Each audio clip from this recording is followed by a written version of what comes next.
Well, hello there and welcome to the Centre for Independent Studies. My name is Tom Switzer and I'm the Executive Director here at CIS. Well, whether one regards it as a Chinese curse or not, we are certainly living in interesting times, aren't we? You think about it. We've got a health crisis, that is a pandemic, an economic crisis, a government-induced recession to fight the virus, a cultural crisis, that is the rise of radical activist cancel culture, and of course, a strategic crisis with the rise of China at a time of an uncertain and very confused America. Now, the rise of China has meant different things to Canberra and Washington over the years. For the United States, it's a potent geopolitical rival. Some say it's akin to the old Soviet Union during the Cold War. But of course, for Australia, China represents a rewarding trade partnership. Now, in the COVID pandemic, there's no question that the strategic and economic competition between China and America has become increasingly intense. What should we do? What should we in Australia do? Well, we have a terrific panel. Tony Abbott is a former Prime Minister of Australia, and he's a former member of the Howard government and a federal Liberal MP from 1994 to 2019. G'day, Tony. G'day, Tom. G'day, Bob. And Bob Carr is the longest-serving Premier of the state of New South Wales from 1995 to 2005, and he's a former Foreign Minister in the Labor governments of Prime Ministers Kevin Rudd and Julia Gillard. G'day, Bob. Tom, Tony, good to be with you. Well, Tony, let's start with you. Now, when you were Prime Minister just a few years ago, the governments in Canberra and Beijing described the Sino-Australian relationship as, quote, a comprehensive strategic partnership. Your government, much to the ire of Washington, then the Obama administration, you signed up to the China-led Asian Infrastructure and Investment Bank. Xi Jinping, the Chinese president, he was praised before and after his address to the Australian Parliament in late 2014. Yet in more recent times, you've criticised the same China, led by the same president. Tony Abbott, why have you changed your position on China so dramatically in such a short period of time? Tom, two things. First of all, to some extent, China has changed, but more particularly our perceptions of China have changed dramatically. The China of 2014 and perhaps 2015 could still be seen as a China that was liberalising. I don't think anyone could say that today when you've got the repression in Hong Kong, the open belligerence to Taiwan, the aggression towards neighbours such as India, the vicious repression of the Uyghurs, cyber attacks on many countries, including Australia, threats of economic retaliation against many countries, including Australia. This is a China or a Chinese government, because I do want to make a careful distinction between the current Chinese government and the Chinese people who do not have an authoritarian gene as Taiwan, Singapore and Hong Kong demonstrate. But this is a Chinese government where Marxism, Leninism has reinforced traditional Chinese exceptionalism to produce a government which is bent on domination, internal domination, external domination. The only relationship that they really accept is one where the Chinese are clearly calling the shots. The only nation states that they are prepared readily to tolerate, with the partial exception of the United States because of its extraordinary strength and dynamism, are states which are prepared to be vassals. Now, I don't think that's something that any self-respecting country, even a middle power in China's broad neighbourhood, such as Australia, should be prepared to accept. Okay, well, Bob Carr, you've heard all that. Now, given everything that Tony Abbott has just said and the widely held view that Xi in recent years has become more authoritarian at home and China's become more assertive abroad, why haven't you also changed your position on China? Bob Carr.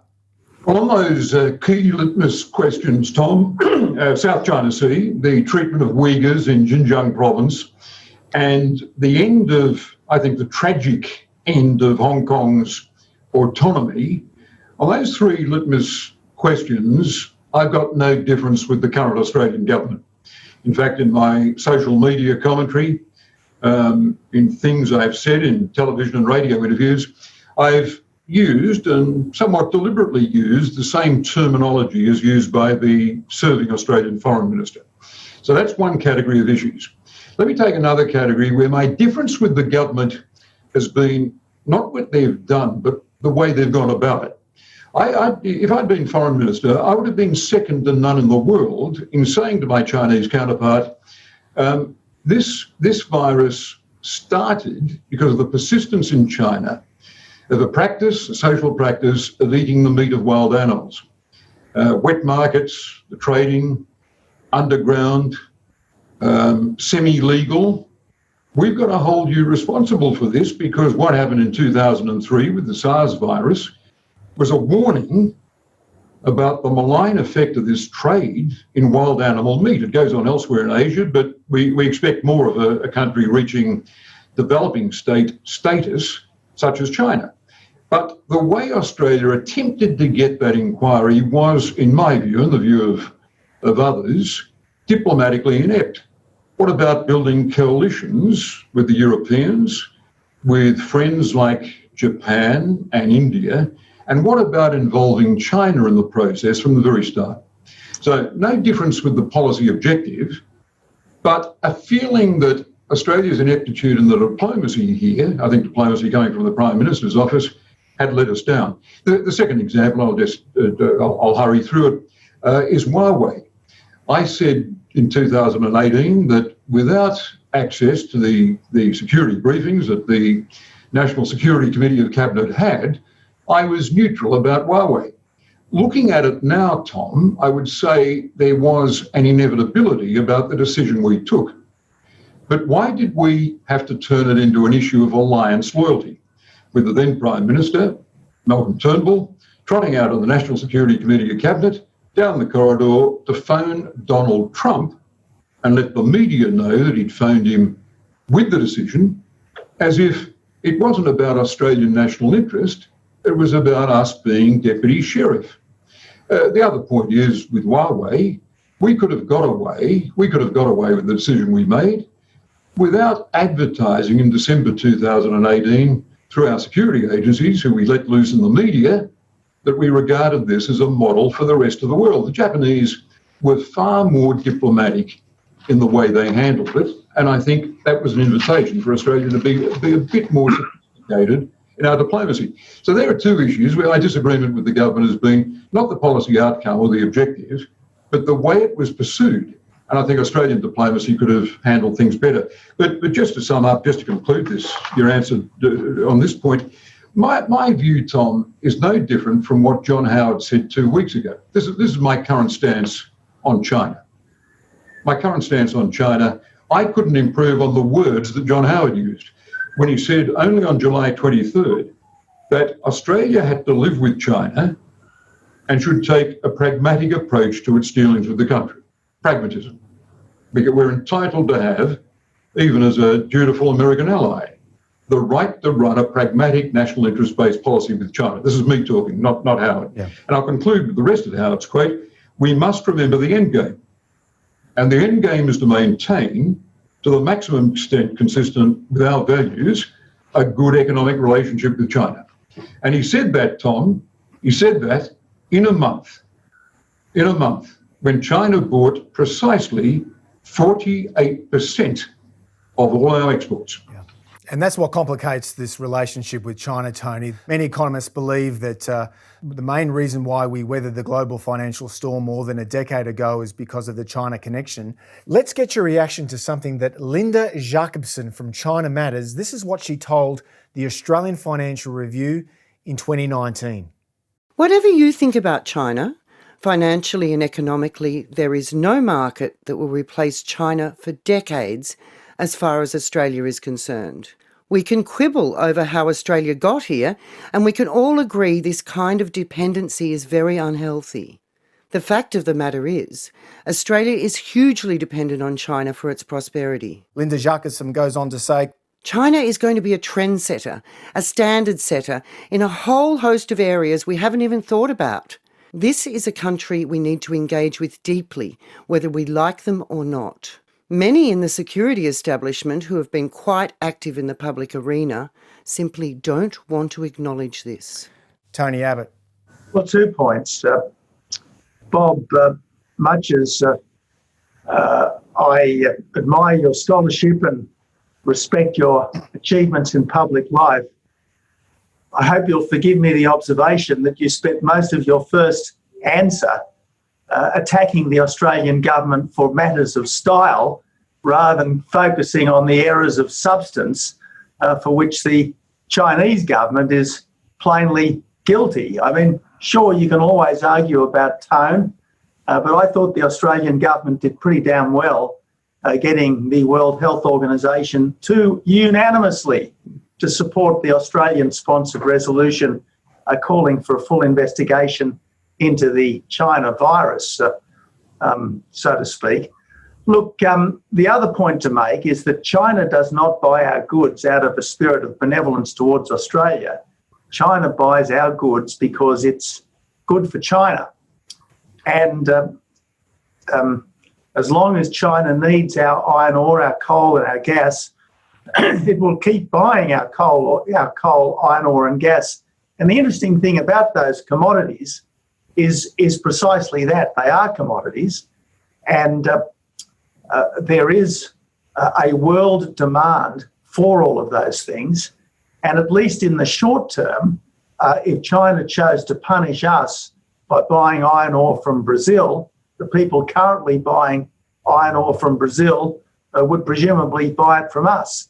Now, there are long-term issues, such as China's race to develop the Simandou iron ore deposit, the Pilbara Killer, as it's called, iron ore deposit in Guinea, and naturally enough, China's unscrupulousness in dealing with third world countries is making that, I suspect, a lot easier for China than it would be for Western proponents.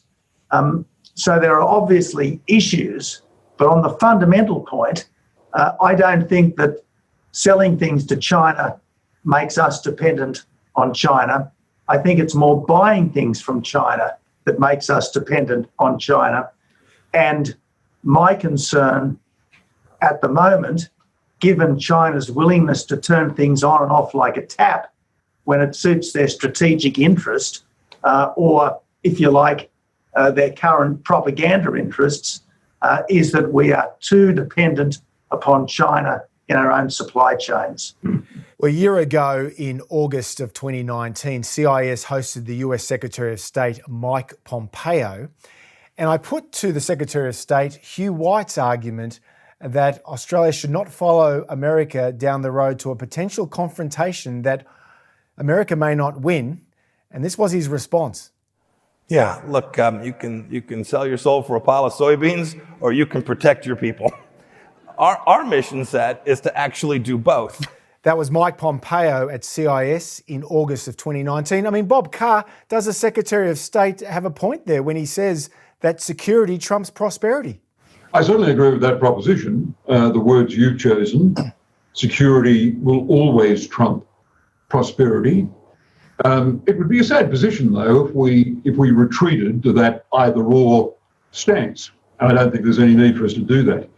But I think there is a warning. A lot of Australians are alert to it in the comment from the Secretary of State. You can sell your soul for a sack of soybeans. He then returned to the US and concluded what was, in January, a delightful deal for American primary producers, for America's exporters to China. He got a good deal for American exporters. And in all the moves against China out of Washington recently, on the tech front, for example, on the strategic front, there hasn't been a hint, not even from a hardliner like Peter Navarro sitting there in the White House directing trade policy, that the Trump administration is going to tear up that phase one trade deal, which carries with it a Chinese commitment to buy an extraordinary quantity of American exports. And I was interested to find out from someone in the international trade game recently that the Chinese have conferred on American abattoirs, meat processors, a whole slew of them, the right to export for the first time to the Chinese market, where 40% of the beef we export is currently headed. And when it comes to the precious soybeans we don't export, but which farmers in the Farm Belt in America, Republican voting states that helped Mr. Trump get elected, they export, there's been a six-fold increase. So that rich warning to Australians issued late last year by the Secretary of State, I think in August last year, saw him return to America after telling us not to sell our soul for a sack of soybeans, and then preside over a six-fold increase in America's export of soybeans. And that carries a warning. That carries a warning to Australia, Tom.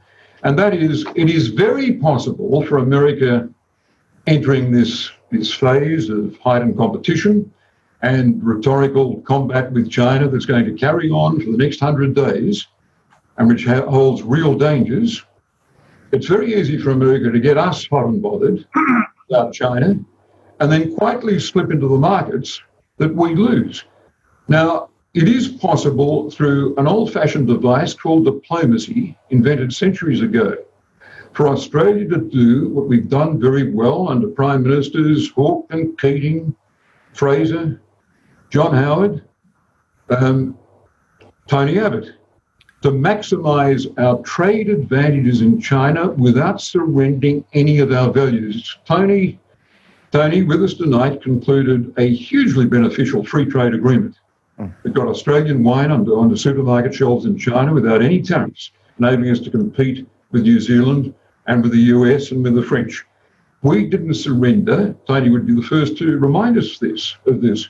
Any of our values or any of our positions on human rights or multi-party democracy in that process. And that's something that John Howard reminded us of. The economic importance of this relationship can't be overlooked. And really, it's a bit rich for our American friend and partner to keep telling us there's a contradiction in what we do. And meanwhile, this week we heard of the latest trade figures which showed that China's demand for Australian goods has surged during the pandemic. The first 6 months of this year, $74 billion of exports. Tony, as we emerge out of this coronavirus crisis and the pandemic eventually passes, we're going to have to really rely on China, surely, to help grow the economy post-COVID. Well, thank you, Tom. And look, Bob, thank you for that tribute to the work of the Abbott government. I very much appreciate it. But I can't help. It's very much deserved, Tom. You ran a very sound China policy, and I've said so over the years. Well, thank you. But I can't help observe that in your first answer, you're critical of the Australian government. In your second answer, you're critical of the American government. Frankly, I'd rather be critical of the Chinese government. Because ask me a question on that front. It is the Chinese government which, by its actions towards its own people and to others, is, I think, becoming quite a challenge and a problem to the wider world. Now, on the economic front, Tom, you are absolutely right. China is a very important part of the Australian economy, and I'm not against selling wine and beef and dairy products and iron ore and gas and coal to China.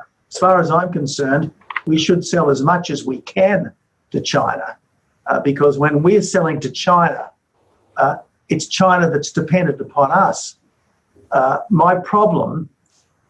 problem that I think we need to address as a matter of considerable urgency, not just here but throughout the West, is when we are buying from them, because when we become critically dependent upon China for things that are absolutely essential for our long-term survival and prosperity, I think we are exposing ourselves to a government which is our long-term strategic competitor and which does not always have our best interests. Okay.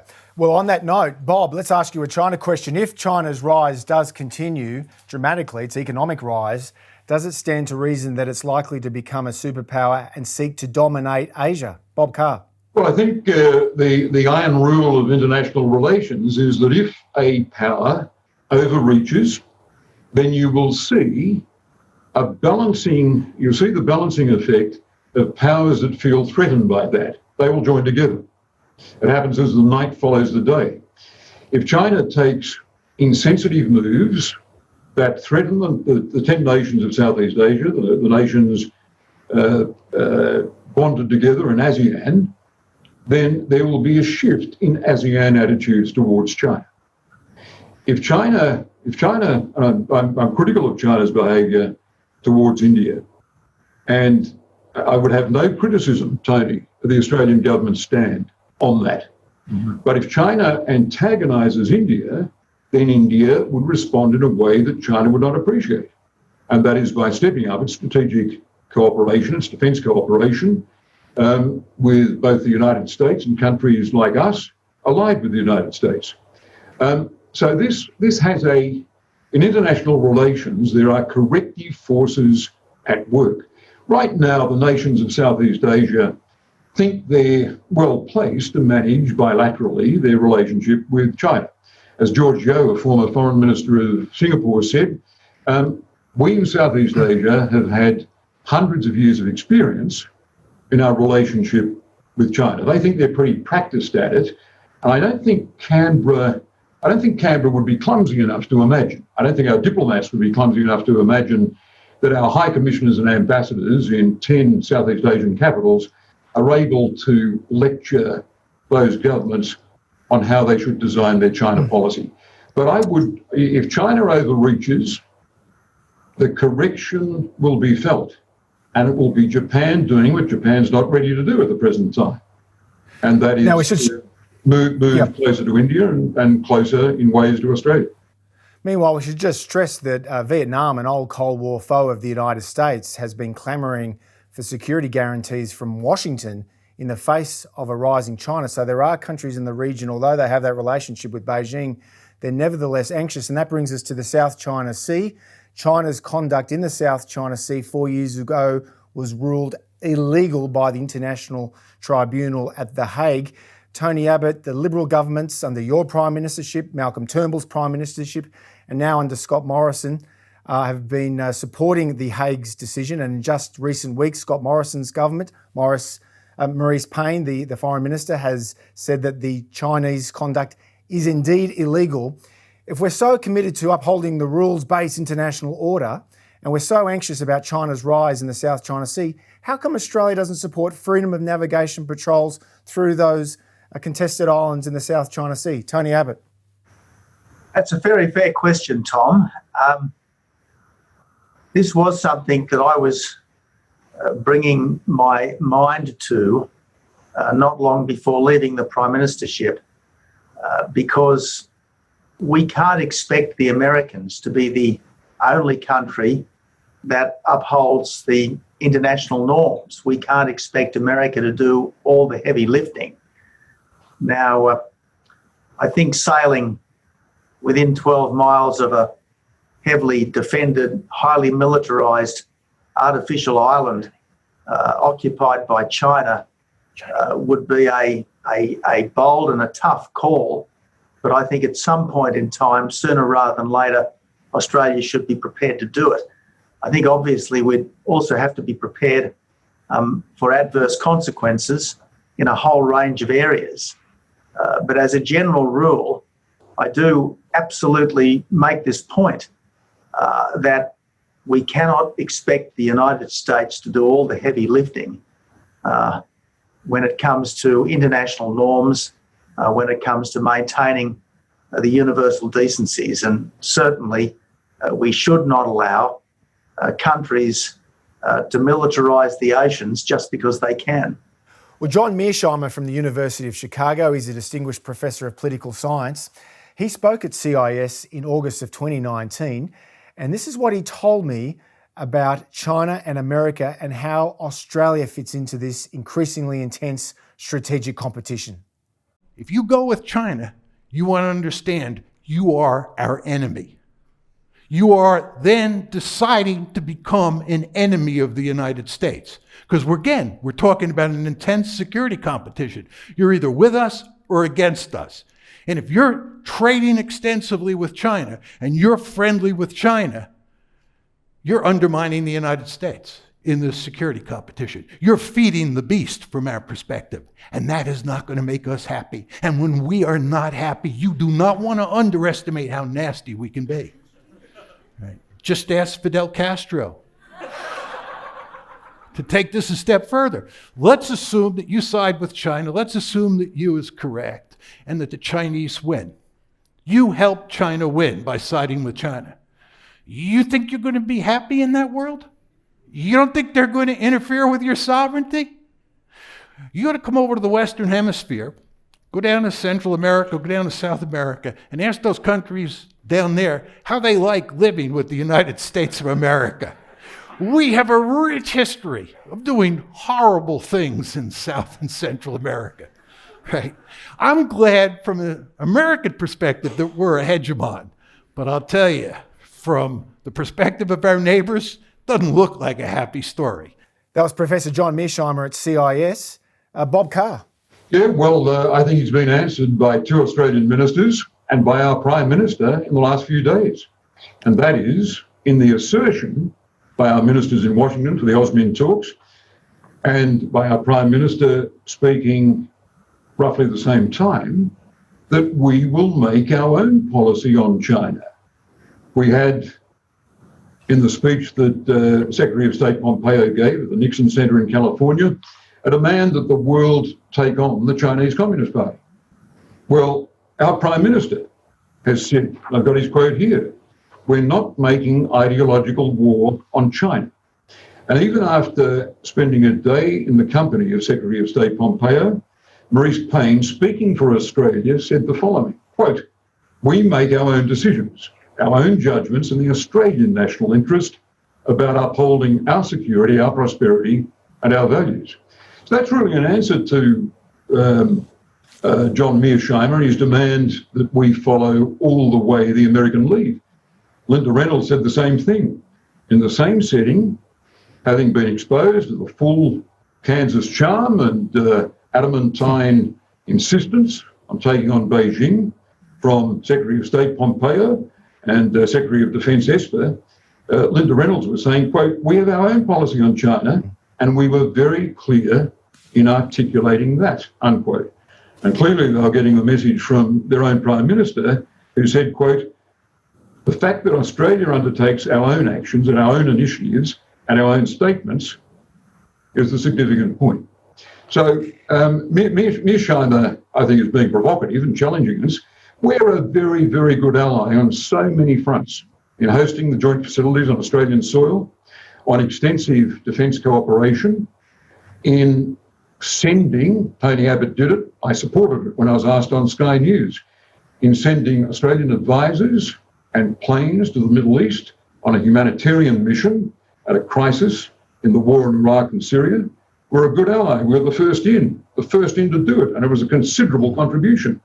But we're also capable of expressing differences in asserting our national interest. When Tony Abbott put the phone down from talking to President Obama, having heard his advice on how we should not go into the Asia Infrastructure Investment Bank, he and his cabinet opted to go into the bank. In other words, are acknowledging that while we have obligations as an ally, and we take that alliance very seriously, it's one of the 3 foundations of Australian foreign policy, we are still capable of charting a difference with the America when we assert an Australian national interest. And this debate is taking place at a time when many countries and commentators are raising doubts about US staying power in East Asia. Political polarisation in Canberra is pretty bad. Well, it's much worse in Washington. And, the future direction of American foreign policy in the Trump or post-Trump era is uncertain. Tony, a few years ago, you gave a keynote address to the Heritage Foundation, our friends' think tank in Washington, D.C., where you did warn about the America First mentality, about coming home America. How worried are you about America's commitment or lack thereof to the Asia-Pacific region? Look, I do think that there are forces in America that want America to retreat from the world. I think that would be very bad for the world. I think that no country on earth has the strength and the benevolence to act as a consistent guarantor of the universal decencies in the way that America has since 1945. But look, just if I may, again in response to some observations of Bob's, of course we make our own decisions, and of course we decide our own attitudes to countries like China, but it shouldn't surprise anyone if 99 times out of 100 our position turns out to be almost identical with the American one, because we have almost identical values and we have very similar interests. And I've got to say that if we want America to retreat, the surest guarantee of that is constant carping about America and constant nitpicking when it comes to supporting America, when America is standing up for the universal human decencies. Now, obviously Taiwan is a huge issue. China is making extremely belligerent noises towards Taiwan. China plainly regards the existence of a liberal democracy in Taiwan as an affront to the continued rule of the Communist Party. Now, if there was an attempt to take Taiwan by force that was resisted by the Taiwanese, and America were not to be in some way involved, the US global alliance system would collapse. And if America was involved and we weren't involved, I think that our own alliance system would collapse. So it's all very well to say that America should be more diplomatic here and we could be more diplomatic there, that we can differentiate ourselves more here and differentiate ourselves more there. But in the end, we are part of a global alliance network that rests on the United States.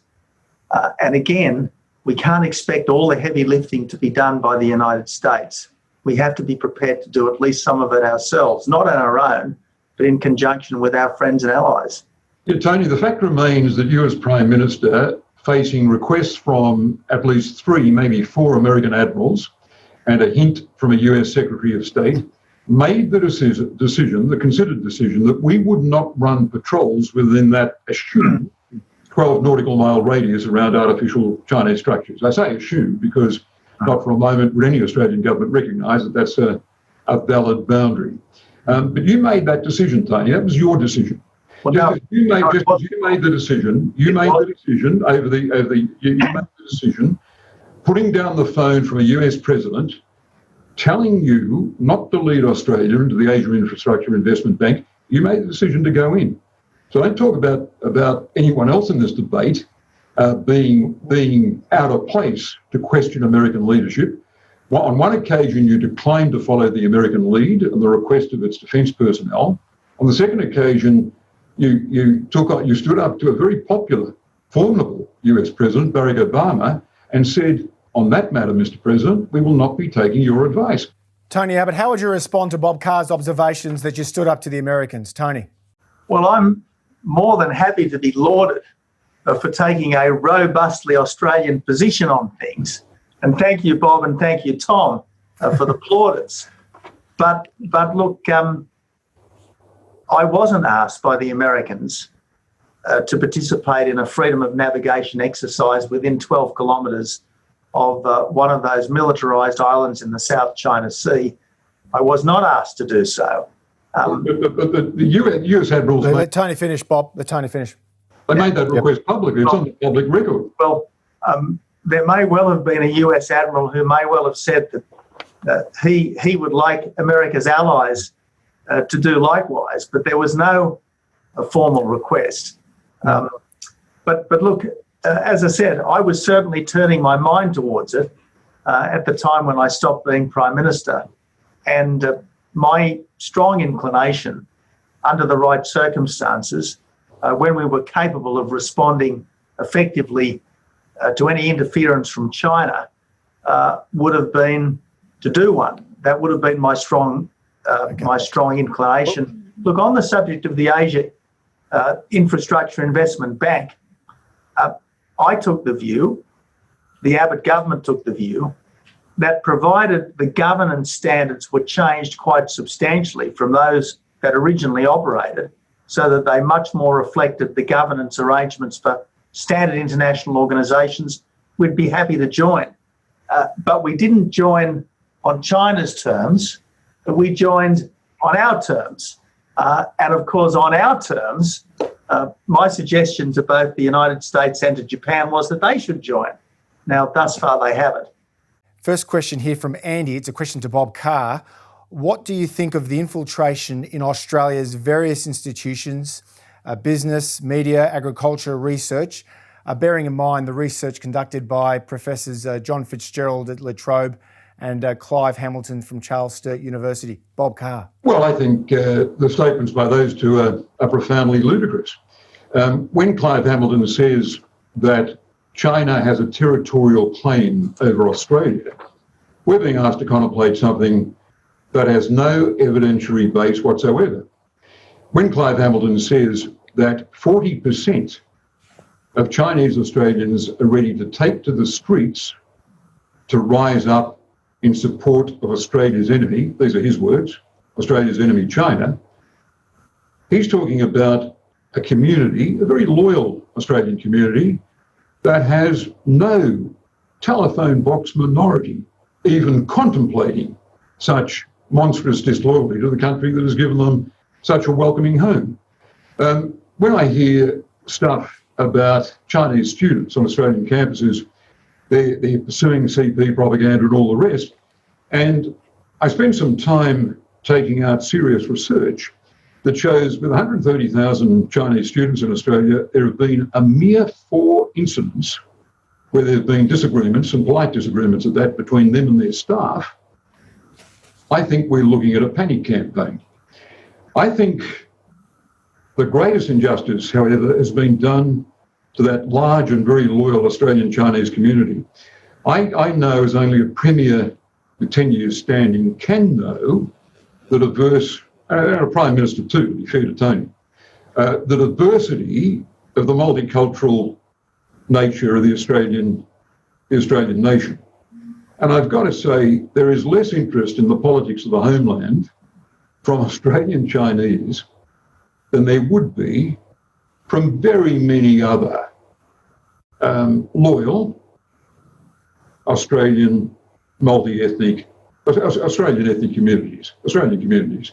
And I think a monstrous injustice was done to them by Fitzgerald and Clive Hamilton in saying there's something inherently disloyal about this large cohort, 1.2 million people with backgrounds in China, in Australia, because they are not agitating about foreign policy issues of importance to Beijing. They are manifestly not doing that.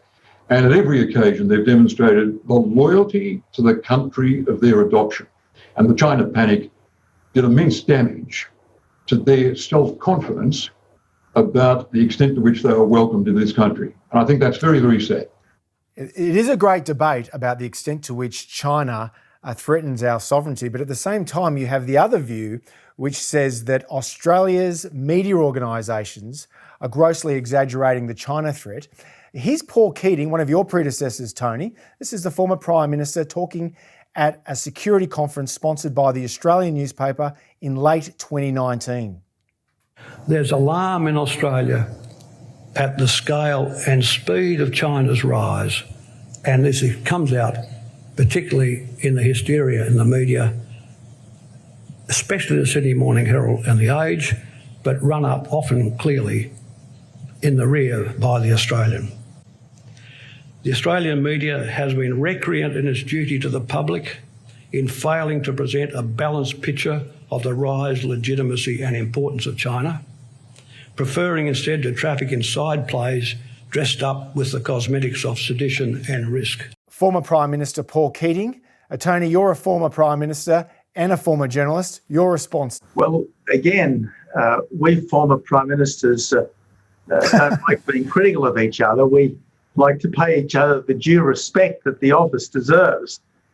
But I would find it easier to take my distinguished predecessor seriously on this if he was just as critical of the vastly greater hysteria in the Chinese media about Australia. I mean, I don't see the Sydney Morning Herald or any other Australian publication describing China as chewing gum on Australia's shoe or anything like that. And you see, this is my problem. I don't pretend that the United States is perfect. I don't pretend that Australia is perfect. But we do support free speech. We are liberal pluralist societies. We do welcome different people and different ideas. We are open to the world. And China's not to anything like the same extent. So this idea that we should be hypercritical of us and very permissive of China, I just think is to get things wrong. It really is to get things wrong. Now, I want to see the strongest possible relationship with China, consistent with our national interests and our national values. But I don't think we should be bending over backwards to accommodate a very powerful and at times quite intimidatory strategic competitor to the West. We are now in a period of full-blown great power competition.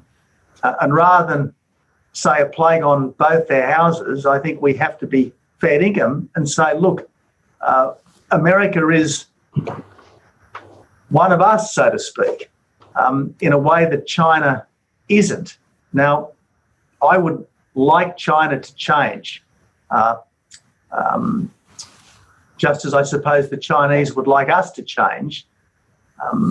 But when you look around the world, who has the ideals that people warm to? Who has the values and indeed the soft power that echo universally? It's very much the West, led by the United States, and with Australia playing an honourable part, and long may that be so. Tony, I'm not second to you in exalting the values of a multi-party democracy over a Marxist-Leninist state. I've spent a lot of my life making that point. Yeah. I've got to say, though, there'd be very few Australians who express your confidence at this time in American leadership. Very few Australians who'd say that Donald Trump represents Western values. The man who's talking about postponing the US presidential election, and who supports voter suppression interventions in numerous American states through the governors that support him, is not someone who inspires the faith or confidence of Australians, and the polls show it. I'm looking forward, here's where I'm sure we're on a similar path. I'm looking forward to November and the election of a Biden president, President Biden, because I think that we will see an America that can provide the sort of leadership that they ought to be providing. All of us have grown up in a world, especially in Australia, where we do look to the United States for leadership. We haven't got it. Let's not pretend that Trump comes remotely close. But I've looked at what Biden has said on foreign policy, his landmark article in Foreign Affairs, and what advisors like Kurt Campbell and John Podesta have said in the same journal about the path he will take. And he will elevate, for example, he will elevate climate diplomacy. And that's going to be a challenge for Australia. We can't be laggards on climate when Joe Biden sits in that White House with a Secretary of State, whoever he or she is going to be, dedicated to elevating climate diplomacy. Biden's on record saying, by the way, that within 100 days of his election or inauguration, he will convene a world summit likely to be based on the G20 on climate. Now, on that note, Bob, on the question of climate diplomacy, Bob, we do have a question here from Brooke from Brisbane, and she asks, if you are so committed to taking climate change action, why do you continue to support coal exports to China? Well, I've argued consistently there ought to be a price on carbon, and we ought to be getting out of thermal coal. And the market is doing that anyway. The market's doing that anyway. Again and again, boardrooms are making the decision that they're not touching thermal coal. Of the 4 big Australian banks, not one of them is maintaining an interest in thermal coal. But we are still exporting coal to China. Doesn't that worry you as a climate advocate? Okay, but I'm working on climate change and policies that see that wound out as it is being wound out. I'm Professor of Business and Climate, and I'm well informed about this. Business has voted to get out of thermal coal. Business might have voted that way in Australia, Bob, but it certainly hasn't voted that way in China. The Chinese want more and more of our coal, thermal coal as well as metallurgical coal, because they appreciate that in much of the world, the best way to generate affordable, reliable electricity is still through coal. So I think it's quite wrong to say that just because woke boardrooms in Australia are harassed by green left activists are nervous about coal means that there's no future for coal. Well, Tony, thermal coal exports are going down. India's just made a decision to drop significantly the purchase of Australian thermal coal. Japan has closed 100 coal-fired power plants. It's not true, Bob. Let's move on from climate change and talk a question here from Lev. What do you think Australia should be doing? Gentlemen, Bob Carr, what do you think Australia should be doing in the South Pacific region to counter Chinese investments under the banner of the Belt and Road Initiative? Bob Carr.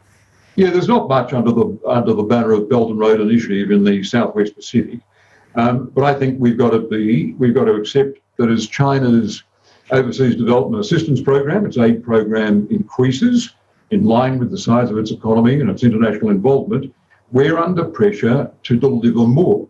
I think we can be very, very proud of what our aid has done, and unlike aid from other countries, including China, our aid in the Pacific has been attuned to the real needs of people.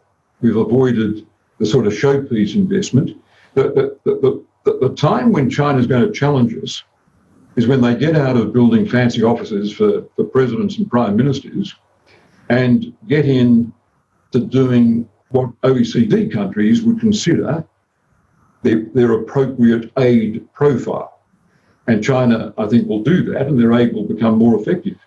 They're entitled to do it. They're entitled to do it. We're not entitled to lecture Vanuatu or that they can't consider a bilateral relationship with China when we assert our right to have a bilateral relationship with China, and their relationship with China will include aid. We ought to do what we do very well, and that is provide aid better than any competitor. Tony, I've got a question here from Helen, and it's about manufacturing. In the wake of this pandemic, calls will probably grow for Australia to develop a manufacturing sector. It's interesting to note that 4 decades ago, I think 30% of the workforce was employed in manufacturing. These days, it's about 6 to 7%. And Helen asks, how should we buy less from China, make stuff here, tariffs on Chinese imports, or something else? Tony. It's a good question, and it's not an easy one for people who have been steeped in a kind of a globalist, if you like, way of thinking to answer. And look, I am a supporter of freer trade under normal circumstances, but I think there's a world of difference between globalisation with countries that are largely like-minded, which support market economies, and countries where so-called private businesses are under the thumb of government and which do everything with strategic intent, as happens in China. I think we have to accept that China is unlike any other country that we deal routinely with. China is very much like the old Soviet Union, only unlike the old Soviet Union, which was a third-rate economy with a first-rate military, China is a first-rate economy which is rapidly developing a first-rate military to match. And that's why rules which might be fine, practices which might be fine with most of the countries of the world are problematic now with China. Practices that might have been fine with China 5 years ago, when it still appeared to be in a liberalisation phase, may no longer be fine now. Now, on the question of incentivising manufacturing in Australia,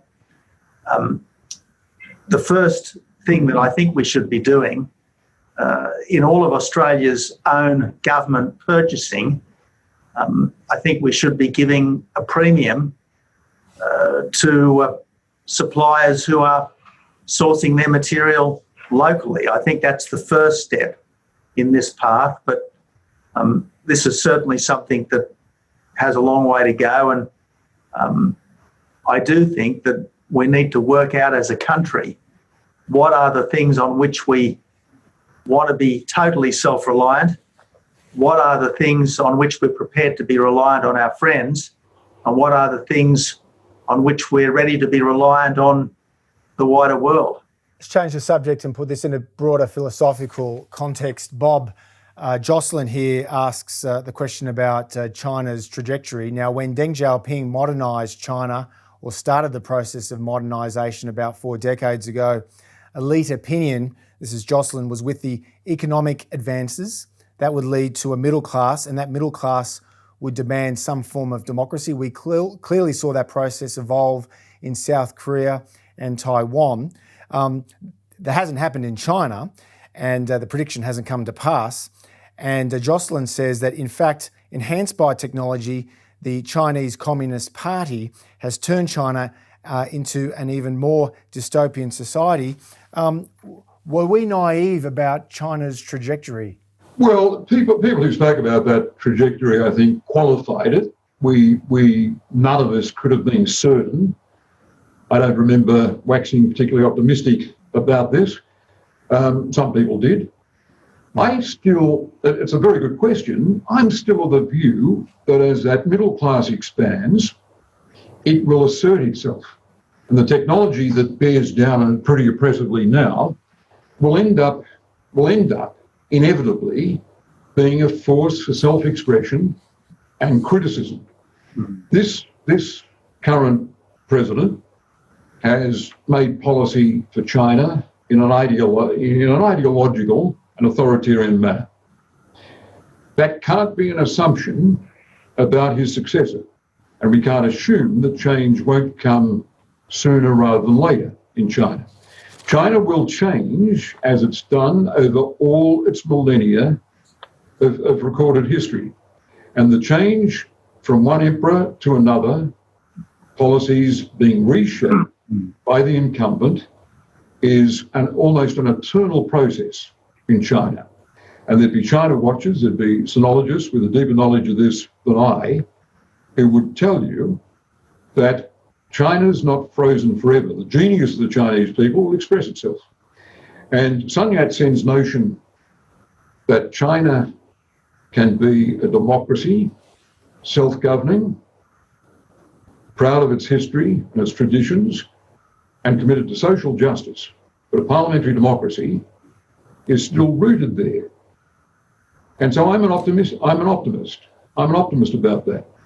But in the meantime, we've got to make it clear, as apparently our ministers have done in Washington, and as Prime Minister Morrison has done in a recent speech, that we're not signing up to an ideological interpretation of China and the ideological warfare that entails. And I think that's sound. Yeah, but if all the available public opinion polling, to the extent that it's available, indicates that a lot of Australians, a lot of people around the world, are very anxious about the state of play in Hong Kong. Tony Abbott, what do you think Australia can do to help those democracy activists in Hong Kong, but also those besieged Muslims in the Xinjiang province? Thanks, Tom. And look, I probably should, in the spirit of friendship, say I quite agree with Bob's last answer. I think there are lots and lots of Chinese people who would like to see a more liberal China. I think that there is a universal yearning, not just for prosperity, but over time for freedom and justice as well. And plainly, freedom and justice is not what the people of China are getting from the communist government. So I think over time, China can evolve in the same way that Korea evolved, in the same way that Taiwan has evolved, in the same way that Singapore has evolved. As I said at the start, there's no authoritarian gene in the Chinese makeup. Chinese people individually and collectively have shown themselves just as capable of the liberal virtues as anyone else. What can we do to help? Well, I think the important thing is to be as supportive as we humanly can be of those Chinese people who are so bravely and courageously speaking up for their own freedom. I know there's a lot more that we can do practically for people in Taiwan than there is for people in Hong Kong.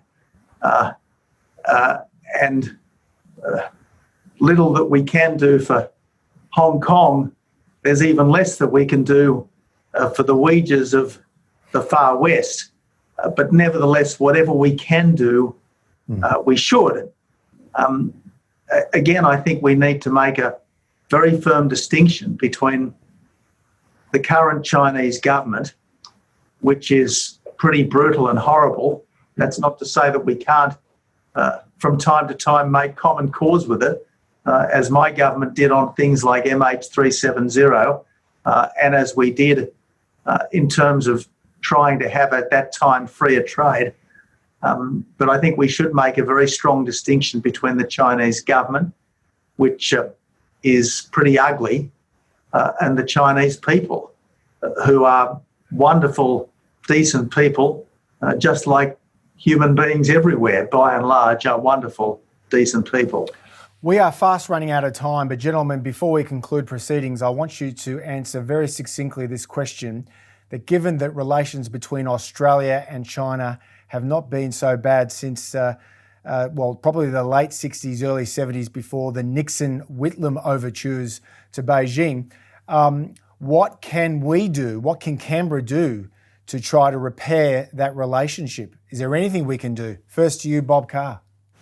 Not really. I think there's a more urgent task than thinking about our bilateral relationship. I think we're going to have to put that on hold. We have no official relationship with China. I think that's a failure of Australian diplomacy predominantly, but also a reflection on what China's done in Hong Kong. But this started in early 2017 with a deliberate tilt against China under the man who succeeded Tony Abbott. But there's a more urgent task, and that's this. You've got, for the first time, as Kevin Rudd spells out in his article in Foreign Affairs that I'd recommend to all of us, you've got the real possibility of a shooting war in the South China Sea or the Taiwan Strait. And there's an immediate task on Australia and other nations, and that is to exercise what influence we can with both sides about bringing them back from the brink. Prevention, prevention, prevention. Don't provoke. Devise off-ramps, establish lines of communication. Right now, we're in some peril of an accident at sea, a misunderstanding, any one of easily identifiable dozen events producing an armed conflict. Now, we haven't been in this state for a long time. Rudd talks about it being the most dangerous time since the Korean War in terms of the relationship between the US and China. And avoiding provocation, pulling the parties back from the brink, talking about prevention, talking about off-ramps, talking about lines of communication, is what ought to be absorbing our national energies. And if we're not doing it, we haven't got an acute sense of how bad it would be for us if there were an armed conflict between the two great powers. Tony Abbott, anything we can really do to help renormalise relations with China? I agree with Bob that a shooting war over Taiwan would be a catastrophe for the whole world, an absolute catastrophe for the whole world. But there's really only one aggressor here, and that's the very large and powerful country which is threatening to take back by force a liberal democracy of 25 million people. And rather than discouraging the friends of that liberal democracy from rallying to its aid if needs be, I think we should be saying very clearly that Taiwan does have friends and that China is the one that needs to watch its step here. Former Prime Minister Tony Abbott, former Premier and Foreign Minister Bob Carr, to be continued. Thanks so much, and thanks to all of you tuning in. I hope you enjoyed it. Now, for decades, the Centre for Independent Studies has been a fiercely independent voice working to deliver evidence-based public policy. To be notified of our future videos, make sure you subscribe to our channel and then click the notification bell. We rely solely on the generosity of people like you for donations to advance our classical liberal cause. Check out the links on screen now to see how you can get involved.